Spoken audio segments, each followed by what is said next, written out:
ದೇಶಾದ್ಯಂತ ಲೋಕಸಭಾ ಚುನಾವಣೆಗೆ ಸಂಬಂಧಪಟ್ಟಂಗೆ ಈಗ ಆಲ್ರೆಡಿ ಮಾನ್ಯ ಚುನಾವಣಾ ಆಯೋಗದಿಂದ ಅನೌನ್ಸ್ಮೆಂಟ್ ಆಗಿರೋ ಥರ ನಮ್ಮದು ಸೆಕೆಂಡ್ ಫೇಸಲ್ಲಿ ಎಲೆಕ್ಷನ್ ಬರ್ತಾಯಿದೆ. ಸೊ ಅದಕ್ಕೆ ಸಂಬಂಧಪಟ್ಟಂಗೆ ರಾಮನಗರ ಮತ್ತು ಬೆಂಗಳೂರು ರೂರಲ್ ಸ್ವಲ್ಪ ಕಾನ್ಸ್ಟಿಟ್ಯೂನ್ಸಿ ಸೇರಿ ಒಟ್ಟು ಬೆಂಗಳೂರು ಗ್ರಾಮಾಂತರ 23 ಈ ಒಂದು ಕ್ಷೇತ್ರಕ್ಕೆ ಚುನಾವಣೆ ಸಂಬಂಧಪಟ್ಟಂಗೆ ಆನೇಕಲ್ ವಿಧಾನಸಭಾ ಕ್ಷೇತ್ರ ವ್ಯಾಪ್ತಿಗೆ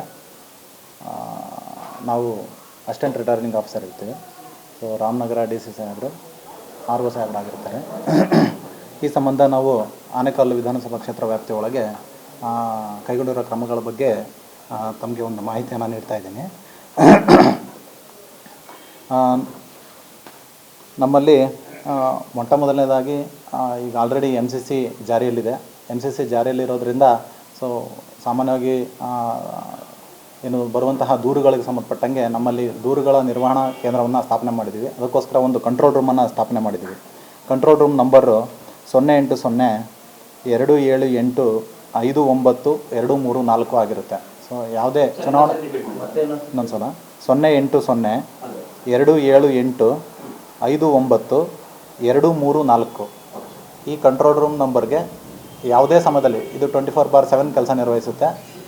ಸೊ MCC ಸಂಬಂಧಪಟ್ಟಂತಹ ವೈಲೇಷನ್ಸ್ ಇರ್ಬೋದು ಅಥವಾ ಮತದಾರರ ಪಟ್ಟಿಗೆ ಸಂಬಂಧಪಟ್ಟಂತಹ ವಿಚಾರಗಳಿರ್ಬೋದು, ಈ ಚುನಾವಣೆ ವಿಚಾರದಲ್ಲಿ ಯಾವುದೇ ವಿಚಾರಗಳ ಬಗ್ಗೆಯೂ ಸಹಿತ ಕುಂದುಕೊರತೆಗಳಿದ್ದಲ್ಲಿ ಈ ಒಂದು ಕಂಟ್ರೋಲ್ ರೂಮ್ಗೆ ನೇರವಾಗಿ ಫೋನ್ ಮಾಡ್ಬೋದಾಗಿರುತ್ತೆ. ಸೊ ಅದನ್ನು ನಾವು ತಗೊಂಡು ಮತ್ತೆ ಪರಿಶೀಲನೆ ಮಾಡಿ ಪರಿಶೀಲನೆ ಮಾಡಿ ಕ್ರಮ ವಹಿಸ್ತೇವೆ. ಮತ್ತು ಫಸ್ಟು ನಾನಿಲ್ಲಿ ಪಾಪ್ಯುಲೇಷನ್ ಬಗ್ಗೆ ಹೇಳೋದಾದರೆ ಇಲ್ಲಿನ ಒಟ್ಟು ಪಾಪ್ಯುಲೇಷನ್ನು 6,78,147 ಅಷ್ಟಿದೆ. ಅದರಲ್ಲಿ ಬರುವಂತಹ ಒಟ್ಟು ಮತದಾರರ ಸಂಖ್ಯೆ 4,11,409 ಇದೆ. 4,11,409 ಒಟ್ಟು ಮತದಾರರ ಸಂಖ್ಯೆ. ಅದರಲ್ಲಿ ಪುರುಷ ಮತದಾರರ ಸಂಖ್ಯೆ 2,14,728 ಇದೆ. ಅದರಲ್ಲಿ ಮಹಿಳಾ ಮತದಾರರ ಸಂಖ್ಯೆ 1,96,596 ಇದೆ. ಇನ್ನು ಟ್ರಾನ್ಸ್ಜೆಂಡರ್ ಇರೋದು 85 ಇದೆ. ಒಟ್ಟು ಮತದಾರರ ಸಂಖ್ಯೆ 4,11,409 ಆಗಿದೆ. ಸೊ ಇದರಲ್ಲಿ ವಿಶೇಷ ಚೇತನ ಮತದಾರರ ಸಂಖ್ಯೆ 1,878 ಇದೆ. ಸೊ ಹಾಗೆ 85 ವರ್ಷ ದಾಟಿರುವಂತಹ ಮತದಾರರ ಸಂಖ್ಯೆ 3,656 ಆಗಿದೆ. ಸೊ ಇವೆರಡೂ ಕ್ಯಾಟಗರಿಗೆ ನಾವು ಹೋಮ್ ವೋಟಿಂಗನ್ನು ಮಾನ್ಯ ಚುನಾವಣಾ ಆಯೋಗದ ನಿರ್ದೇಶನದಂತೆ ಕೈಗೊಳ್ತಾ ಇದ್ದೀವಿ. ಸೊ ಅದಕ್ಕೋಸ್ಕರ ಇವೆರಡನ್ನ ಸಪ್ರೇಟಾಗಿ ನಾನು ನಮಗೆ ಹೇಳ್ತಾ ಇದ್ದೀನಿ. ಒಟ್ಟು ನಮ್ಮಲ್ಲಿ ಬರುವಂತಹ ಒಟ್ಟು EB ರೇಷಿಯೋ ಜನಸಂಖ್ಯೆಗೆ ಮತ್ತು ಮತದಾರರ ಸಂಖ್ಯೆಗೆ ಅನುಪಾತ ಏನಿದೆ ಅದು 60% ಸೊ ಇನ್ನು ನಮ್ಮಲ್ಲಿರುವಂತಹ ಒಟ್ಟು ಪೋಲಿಂಗ್ ಸ್ಟೇಷನ್ಸು 381 ಪೋಲಿಂಗ್ ಸ್ಟೇಷನ್ಸ್ ಇದೆ. ಒಟ್ಟು ನಮ್ಮಲ್ಲಿ 381 ಇದೆ. ಕಳೆದ ಸಾರಿ ವಿಧಾನಸಭಾ ಕ್ಷೇತ್ರದಲ್ಲಿ 371 ವಿಧಾನಸಭಾ ಚುನಾವಣೆಯಲ್ಲಿ, ಈಗ 381 ಆಗಿದೆ. ಸೊ ಅದರಲ್ಲಿ ಅತಿ ಕಡಿಮೆ ವೋಟರ್ಸ್ ಇರುವಂತಹ ಪೋಲಿಂಗ್ ಸ್ಟೇಷನ್ನು ಚೂಡಹಳ್ಳಿ ಗ್ರಾಮ. ಅಲ್ಲಿ 463 ಪೋಲಿಂಗ್ ಸ್ಟೇಷನ್ ನಂಬರ್ 370, ಅಲ್ಲಿರುವ ಮತದಾರರ ಸಂಖ್ಯೆ 463 ಇದೆ. ಸೊ ಹೀಗೆ ಒಟ್ಟು 381 ಪೋಲಿಂಗ್ ಸ್ಟೇಷನ್ಗಳ ಒಟ್ಟು ಲೊಕೇಶನ್ಸು 183 ಲೊಕೇಶನ್ಸ್ ಇದೆ. ಲೊಕೇಶನ್ಸ್ ಅಂದರೆ ಸ್ಥಳ, ಒಂದು ಸ್ಥಳದಲ್ಲಿ 2-3 ಪೋಲಿಂಗ್ ಸ್ಟೇಷನ್ ಇರ್ಬೋದು ಅಥವಾ ಒಂದೇ ಪೋಲಿಂಗ್ ಸ್ಟೇಷನ್ ಇರ್ಬೋದು. ಒಟ್ಟು ಈ ಥರ ಒಟ್ಟು 183 ಸ್ಥಳಗಳಿವೆ. ಅವನ್ನ ಪೋಲಿಂಗ್ ಸ್ಟೇಷನ್ ಲೊಕೇಶನ್ಸ್ ಅಂತ ಕರಿತೇವೆ. ಇನ್ನು ಇದಕ್ಕೆ ಸಂಬಂಧಪಟ್ಟಂಗೆ ಈಗ ಆಲ್ರೆಡಿ ಮಾಡೆಲ್ ಕೋಡ್ ಆಫ್ ಕಂಡಕ್ಟಿಗೆ ಸಂಬಂಧಪಟ್ಟಂಗೆ ನಮ್ಮಲ್ಲಿ ಅತಿ ಹೆಚ್ಚು ಮತದಾರರದ್ದು ಯಾವ್ದು ಬರುತ್ತೆ ನಮ್ಮಲ್ಲಿ ಪೋಲಿಂಗ್ ಸ್ಟೇಷನ್ನು ಒಂದು ಚೆಕ್ ಮಾಡಿ. ನಮ್ಮಲ್ಲಿ ಲೋಯೆಸ್ಟು ಕಾನ್ಸಂಟ್ರೇಟ್ ಮಾಡಿದ್ದೀವಿ ನಾವು. ಇನ್ನು ನಂತರ ನಮ್ಮಲ್ಲಿ MCC ಇಂಪ್ಲಿಮೆಂಟೇಷನ್ಗೆ ಸಂಬಂಧಪಟ್ಟಂಗೆ ಈಗ ಆಲ್ರೆಡಿ 5 ಕಡೆ ಚೆಕ್ ಪೋಸ್ಟ್ಗಳನ್ನ ಹಾಕಿದ್ದೇವೆ. ಒಂದು ಸೋಲೂರು ಹಳ್ಳಿ ಹತ್ರ, ಇನ್ನೊಂದು ಅತ್ತಿಬೆಲೆ ಗ್ರಾಮ, ಮತ್ತು ನಂತರ ಇನ್ನೊಂದು ಸರ್ಜಾಪುರದಲ್ಲಿ ಅಬ್ಬಾಯ ಸರ್ಕಲ್ಲು, ಇನ್ನು ನೆಕ್ಸ್ಟು ಸಮಂದೂರು, ಹಾಗೆ ಇನ್ನೊಂದು TVS ಸರ್ಕಲ್ ಹತ್ರ ಬಳ್ಳೂರು ವಿಲೇಜ್ ಹತ್ರ. ಸೊ ಒಟ್ಟು 5 ಕಡೆ ಚೆಕ್ ಪೋಸ್ಟ್ಗಳನ್ನ ನಿಯೋಜನೆ ಮಾಡಿದ್ದೇವೆ. 5 ಕಡೆ ಚೆಕ್ ಪೋಸ್ಟಲ್ಲೂ ಸಹಿತ 24/7 ಸರ್ವಿಲೆನ್ಸ್ ಇರುತ್ತೆ. ಸೊ ಅಲ್ಲಿಗೂ ಸಹಿತ ನಾವು ಒಟ್ಟು 15 ಟೀಮ್ಗಳನ್ನ ಮಾಡಿ ನಾವು ಅಲ್ಲಿ ಚೆಕ್ ಪೋಸ್ಟ್ಗಳನ್ನ ಕಾರ್ಯನಿರ್ವಹಣೆ ಮಾಡ್ತಾಯಿದ್ದೇವೆ. ಸೊ ಅದೇ ಥರ flying squad. So flying squad ಬೇರೆ ಬೇರೆ ಕಡೆ ಆಗುವಂತಹ ವೈಲೇಷನ್ಸನ್ನು ಐಡೆಂಟಿಫೈ ಮಾಡಲಿಕ್ಕೆ, ಕ್ರಮ ವಹಿಸಲಿಕ್ಕೆ ನಮ್ಮಲ್ಲಿ ಒಟ್ಟು 6 ಫ್ಲೈಯಿಂಗ್ ಸ್ಕ್ವಾಡ್ ತಂಡಗಳಿದ್ದಾವೆ. 3 ಸುತ್ತು ಮಾಡಿದರೆ ಅಂದರೆ 3 ಶಿಫ್ಟಲ್ಲಿ ಒಟ್ಟು 18 ಟೀಮ್ಗಳು ಈಗ ಆಲ್ರೆಡಿ ಕಾರ್ಯನಿರ್ವಹಿಸ್ತಾ ಇದ್ದಾರೆ. ಸೊ ಅದೇ ಥರ ನಮ್ಮಲ್ಲಿ ವಿಡಿಯೋ ಸರ್ವಿಲೆನ್ಸು ಇರುತ್ತೆ. ಸೊ ಅದಕ್ಕೆ ಸಂಬಂಧಪಟ್ಟಂಗೆ 5 ತಂಡಗಳನ್ನ ಮಾಡಿದ್ದೇವೆ. ಸೊ ಒಟ್ಟಾರೆಯಾಗಿ ನಮ್ಮಲ್ಲಿ ಆಗುವಂತಹ ವೈಲೇಷನ್ಸ್ ಏನೇ ಇದ್ದರೂ ಸಹಿತ ಅವನ್ನೆಲ್ಲ ನಾವು ಏನು ಅದ್ರ ಮೇಲೆ ಕ್ರಮ ವಹಿಸಲಿಕ್ಕೆ ಮತ್ತು ಏನು ಸೂಕ್ತ ಏನು ವ್ಯವಸ್ಥೆಯನ್ನು ನಾವು ಮಾಡ್ಕೊಂಡಿದ್ದೀವಿ ಈಗ ಆಲ್ರೆಡಿ. ಸೊ ಅದೇ ಥರ ನಮ್ಮಲ್ಲಿ ಈಗ ಆಲ್ರೆಡಿ ಎಲ್ಲ ತಂಡಗಳಿಗೂ ಸಹಿತ ತರಬೇತಿ ಆಗಿದೆ. ಮತ್ತು ನಂತರ ನಾವು ಏನು ನಮ್ಮಲ್ಲಿ ಒಟ್ಟು ಬಿ ಎಲ್ ಒಗಳು 381 ಜನ ಬಿ ಎಲ್ ಒಗಳಿದ್ದಾರೆ, ಅವ್ರನ್ನೂ ಸಹಿತ ತರಬೇತಿಗೆ ಒಳಪಡಿಸಿದ್ದೇವೆ. ಒಟ್ಟು 28 ಸೆಕ್ಟರ್ ಆಫೀಸರ್ಸ್ ಇದ್ದಾರೆ. ಅವರು 28 ಸೆಕ್ಟರ್ ಆಫೀಸರ್ಸಿಗೂ ಸಹಿತ ಆವ್ರೇಜ್ ಆಗಿ ಒಂದು 13ರಿಂದ 14 ಪೋಲಿಂಗ್ ಸ್ಟೇಷನ್ಸ್ ಬರುತ್ತೆ. ಅವರು ತಮ್ಮ ಪೋಲಿಂಗ್ ಸ್ಟೇಷನ್ ವ್ಯಾಪ್ತಿ ಒಳಗೆ ಅವರಿಗೆ ನಿಗದಿಪಡಿಸಿದಂತಹ ಕೆಲಸ ಕಾರ್ಯಗಳನ್ನ ಮಾಡ್ತಾ ಇದ್ದಾರೆ. ಸೊ ಸೆಕ್ಟರ್ ಆಫೀಸರ್ ಅಂದರೆ ಈಗ ಒಂದು 10-15 ಪೋಲಿಂಗ್ ಸ್ಟೇಷನ್ ಒಂದು ಕ್ಲಸ್ಟರ್ ಮಾಡಿ ಆ ಪೋಲಿಂಗ್ ಸ್ಟೇಷನ್ ವ್ಯಾಪ್ತಿಯ ಎಲ್ಲ ಕಾರ್ಯಗಳನ್ನ ಅವರೇ ಮಾಡ್ತಾರೆ. ಅಂದರೆ ಮತದಾರರ ಪಟ್ಟಿಯಿಂದ ಹಿಡಿದು ಪೋಲ್ ಡೇ ದಿನ ಮತದಾನದ ದಿನದವರೆಗೂ ನಡೆಯುವಂತಹ ಏನು ಎಲ್ಲ ಕಾರ್ಯಗಳು ಅವೆಲ್ಲವನ್ನು ಸಹಿತ ಅವರೇ ನಿರ್ವಹಿಸ್ತಾರೆ. ಅದರಲ್ಲಿ ಹೋಮ್ ವೋಟಿಂಗ್ ಇರ್ಬೋದು, ಅವರಿಗೆ ಹೋಮ್ ವೋಟಿಂಗ್ಗೆ ಫಾರ್ಮ್ ಡಿಸ್ಟ್ರಿಬ್ಯೂಷನ್ನು, ಫಾರ್ಮ್ ಕಲೆಕ್ಷನ್ನು, ಮತ್ತು ಹೋಮ್ ವೋಟಿಂಗ್ ದಿನ ಅವರಿಗೆ ಅಸಿಸ್ಟ್ ಮಾಡೋದು, ಮತ್ತು ನಂತರ ಪೋಲ್ ಡೇ ದಿನ ಪೋಲಿಂಗ್ ಪಾರ್ಟಿ ಅಲ್ಲಿ ಹೋಗಿ ತಲುಪೋದು, ಅವರಿಗೆ ಅಲ್ಲಿ ಸೂಕ್ತ ವ್ಯವಸ್ಥೆ ಮಾಡೋದು, ಅವರಿಗೆ ಗೈಡ್ ಮಾಡೋದು, ತರಬೇತಿ ಕೊಡೋದು, ಪ್ರತಿಯೊಂದು ಕಾರ್ಯಗಳನ್ನ ನಾವು ಏನು ಆರ್ ಒಗೆ ಸಹಾಯಕವಾಗಿ ಅವರಿದ್ದಾರೆ, ಅವರು ಆ ಕೆಲಸಗಳನ್ನೆಲ್ಲ ಮಾಡ್ತಾರೆ. ಮತ್ತು ಅವರಿಗೆ ಮ್ಯಾಜಿಸ್ಟ್ರಲ್ ಸ್ಪೆಷಲ್ ಎಕ್ಸಿಕ್ಯೂಟಿವ್ ಮ್ಯಾಜಿಸ್ಟ್ರಲ್ ಪವರ್ಸು ಸಹಿತ ಇರುತ್ತೆ. ಸೊ ಹಾಗಾಗಿ ಅವರಿಗೆ ಯಾವುದೇ ವೈಲೇಷನ್ಸ್ ಬಂದರೂ ಸಹಿತ ಇಮಿಡಿಯೇಟಾಗಿ ಆ್ಯಕ್ಷನ್ ಮಾಡಲಿಕ್ಕೂ ಸಹಿತ ಅವ್ರಿಗೆ ಪವರ್ ಸಿಕ್ಕಿರುತ್ತೆ. ಅದೇ ಥರ ನಮ್ಮಲ್ಲಿ ಇವಾಗ ನಾವು ಏನು ಮಸ್ಟರಿಂಗ್ ಮತ್ತು ಡಿಮಸ್ಟರಿಂಗ್ ಸೆಂಟ್ರು ಮತ್ತು ತರಬೇತಿ ಕೇಂದ್ರವಾಗಿ ಅಲಯನ್ಸ್ ಯೂನಿವರ್ಸಿಟಿ ಕಾಲೇಜನ್ನು ನಾವು ಆಯ್ಕೆ ಮಾಡ್ಕೊಂಡಿದ್ದೇವೆ. ಸೊ ಅಲ್ಲಿ ನಾವು ಸ್ಟ್ರಾಂಗ್ ರೂಮನ್ನು ರೆಡಿ ಮಾಡಿದ್ದೇವೆ. ಸೊ ನಮಗೆ ಬರುವಂತಹ EVMಗಳನ್ನೆಲ್ಲ ಅಲ್ಲಿ ನಾವು ಸ್ಟೋರೇಜ್ ಮಾಡಲಿಕ್ಕೆ ಸೂಕ್ತ ರೀತಿಯಲ್ಲಿ ಏನೋ ನಾರ್ಮ್ಸ್ ಪ್ರಕಾರ ಭದ್ರತಾ ಕೊಠಡಿಯನ್ನು ಈಗಾಗಲೇ ಸ್ಥಾಪಿಸಿದ್ದೇವೆ. ಸೊ ಅದಕ್ಕೆ ಸಂಬಂಧಪಟ್ಟಂಗೆ 24/7 ಪೊಲೀಸ್ ಸರ್ವೆಲೆನ್ಸು ಮತ್ತು ಭದ್ರತಾ ಸಿಬ್ಬಂದಿ ಅಲ್ಲಿ ಕೆಲಸ ಮಾಡ್ತಿರ್ತಾರೆ. ಸೊ ಇಷ್ಟು ನಮ್ಮಲ್ಲಿ ಪ್ರಿಪ್ರೇಷನ್ ಈಗ ಆಲ್ರೆಡಿ ಮಾಡ್ಕೊಂಡಿದ್ದೇವೆ. So free and fair election ಮಾಡಲಿಕ್ಕೆ ಏನೇನು ಬೇಕೋ ಸೂಕ್ತ ವ್ಯವಸ್ಥೆ ಎಲ್ಲ ನಮ್ಮಲ್ಲಿ ಆಗಿದೆ. ಹೌದು, ಜಾಗೃತಿ ಕಾರ್ಯಕ್ರಮಗಳನ್ನ ಈಗ ಆಲ್ರೆಡಿ ಅದಕ್ಕೆ ನೋಡಲ್ ಆಫೀಸರ್ ನಮ್ಮಲ್ಲಿ ತಾಲೂಕ್ ಪಂಚಾಯತ್ ಇಒ ಇದ್ದಾರೆ. ತಾಲೂಕ್ ಪಂಚಾಯತ್ ಇಒರವರು ಈಗ ಆಲ್ರೆಡಿ ಜಾಗೃತಿ ಕಾರ್ಯಕ್ರಮಗಳನ್ನ ಮಾಡ್ತಾ ಇದ್ದಾರೆ. ಸೊ ಈಗ ತಮಗೂ ಸಹಿತ ಅದನ್ನು ಅವ್ರನ್ನೂ ಸಹಿತ ವಾಟ್ಸಪ್ ಗ್ರೂಪಲ್ಲಿ ಹಾಕಿ ಎಲ್ಲೆಲ್ಲಿ ಜಾಗೃತಿ ಕಾರ್ಯಕ್ರಮಗಳು ನಡೀತದೆ ಇನ್ನು ಅವೆಲ್ಲವೂ ಸಹಿತ ಒಂದು ವೇಳಾಪಟ್ಟಿಯನ್ನು ತಮಗೆ ಶೇರ್ ಮಾಡಲಿಕ್ಕೆ ಹೇಳ್ತೇವೆ. ಸೊ ದಟ್ ಇನ್ನೂ ತಮ್ಮ ಮೂಲಕನೂ ಸಹಿತ ಜನರಿಗೆ ಇನ್ನೂ ಹೆಚ್ಚಿನ ಮಾಹಿತಿ ಹೋಗಲಿ ಅಂತೇಳಿ ನಾನು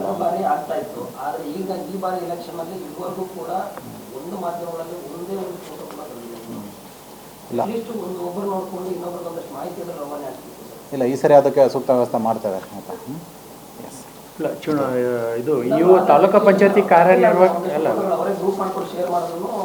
ಇಲ್ಲ ಮಾಡೋಕ್ಕೆ ಹೇಳ್ತೀವಿ. ತಾಲೂಕು ಪಂಚಾಯತಿ ಕಾರ್ಯನಿರ್ವಾಹಕ ಅಧಿಕಾರಿಗಳು ಲಾಸ್ಟ್ 3 ಡೇಸ್ ಬ್ಯಾಕೆ ಟ್ರಾನ್ಸ್ಫರ್ ಆಗಿ ಹೋಗಿದ್ದಾರೆ. ಈ ಮುಂಚೆ ಅವರು ಇದ್ದರು.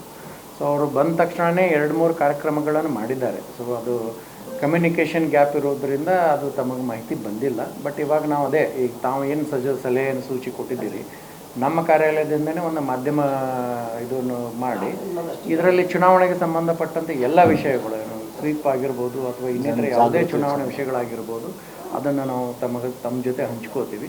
ಆಮೇಲೆ ತಮ್ಮ ಸಲಹೆ ಸೂಚನೆಗಳನ್ನು ಈಗ ಸಾರ್ವಜನಿಕರಲ್ಲಿ NCC ಇರುವುದರಿಂದ ಯಾವುದೇ ಘಟನೆಗಳನ್ನು ನೋಡಿದ್ರು ತಾವು ಅದನ್ನು ಸಜೆಷನ್ ಕೊಟ್ಟು ಅದನ್ನು ಕಾನೂನು ರೀತಿಯಾಗಿ ನಾವು ಕ್ರಮ ಕೈಗೊಳ್ಳಲಿಕ್ಕೂ ಅದನ್ನು ಇದು ಆಮೇಲೆ ಅದು ಒಂದೇ ಪ್ಲಾಟ್ಫಾರ್ಮಲ್ಲಿ ನಾವು ನೀವು ಕೂಡಿ ಸಾರ್ವಜನಿಕರಿಗೆ ಚುನಾವಣೆ ಬಗ್ಗೆ ತಿಳಿ ಹೇಳುವ ಕೆಲಸವನ್ನು ಮಾಡಿ. ಕಂಟ್ರೋಲ್ ರೂಮ್ ನಂಬರ್ ಇದೆಯಲ್ಲ ಅದನ್ನು ಆದಷ್ಟು ಹೆಚ್ಚು ಪ್ರಚಾರಪಡಿಸ್ರಿ ಅಂತ ನಾನು ತಮ್ಮೆಲ್ಲರತ್ರ ರಿಕ್ವೆಸ್ಟ್ ಮಾಡ್ಕೊತೀನಿ. ಈಗ ಜಾಗೃತಿ ಕಾರ್ಯಕ್ರಮಕ್ಕೆ NGOಗಳು ಅಥವಾ ಖಾಸಗಿ ಯಾವುದಾದ್ರು ಸಂಘದಿಂದ ಅದನ್ನ ತಾವು ಎಂಟರ್ಟೈನ್ ಮಾಡ್ತೀವಿ ಮಾಡ್ಬೋದು. ಅದು ಈಗ ಅವ್ರು ಮಾಡ್ತಾರೆ.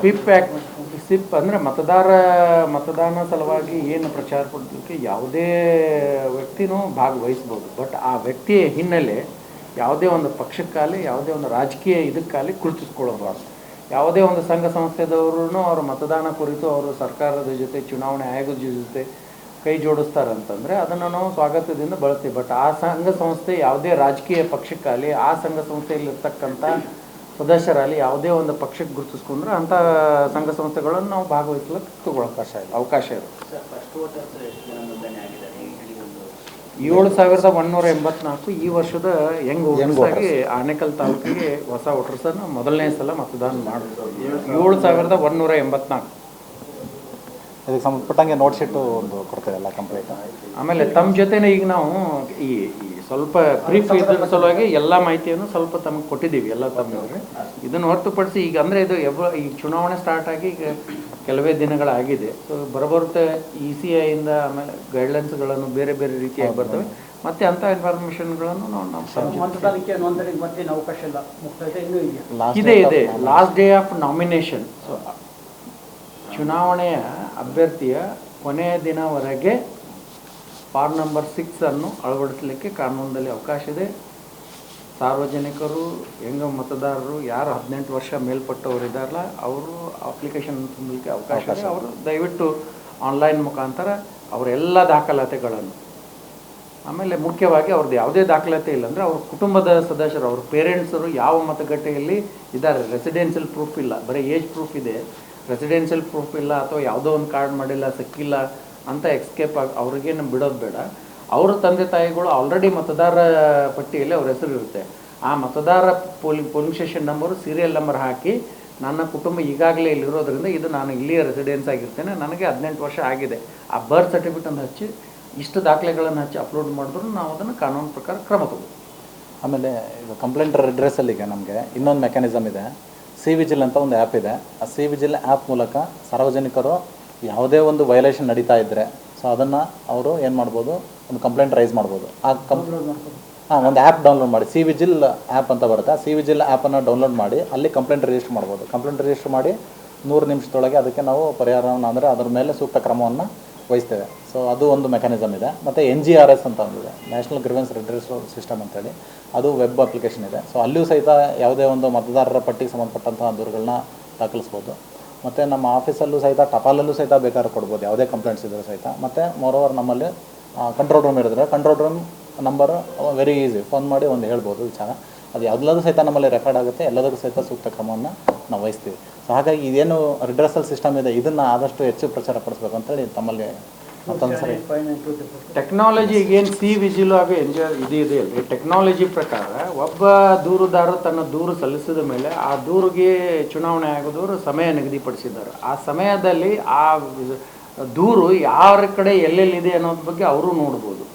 ಆಮೇಲೆ ಮಾನಿಟರ್ ಆ ದೂರಿನ ಬಗ್ಗೆ ಬರೀ ನಮ್ಮ ಚುನಾವಣಾಧಿಕಾರಿಗಳಲ್ಲ, ಎಲೆಕ್ಷನ್ ಕಮಿಷನನ್ನು ಮಾನಿಟರ್ ಮಾಡ್ತದೆ. ಸೊ ಅದರ ಮೇಲೆ ಎಫೆಕ್ಟಿವ್ ಆಗಿ ಇರ್ತದೆ.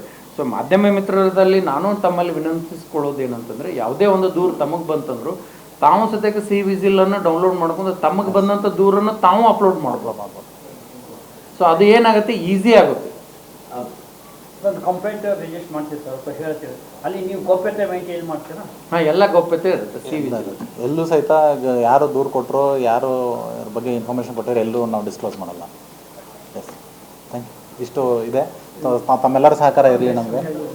ನನ್ನ ಹೆಸರು ಚಂದ್ರಶೇಖರ್ ಅಂತ. ನಾನು ಆ್ಯಕ್ಚುಲಿ ಸ್ಪೆಷಲ್ DC ಭೂಮಿ ಮಾನಿಟರಿಂಗ್ ಸೆಲ್. ಸೊ ಅಲ್ಲಿಂದ ಇಲ್ಲಿಗೆ ಡೆಸಿಗ್ನೇಟೆಡ್ ARO ಇದ್ದೀನಿ ಇಲ್ಲಿಗೆ. ಸೊ ಹಾಗಾಗಿ ಈ ಎಲೆಕ್ಷನ್ ಮುಗಿಯೋವರೆಗೂ ಸಹಿತ ನನ್ನ ಫೋನ್ ನಂಬರು 9071284185.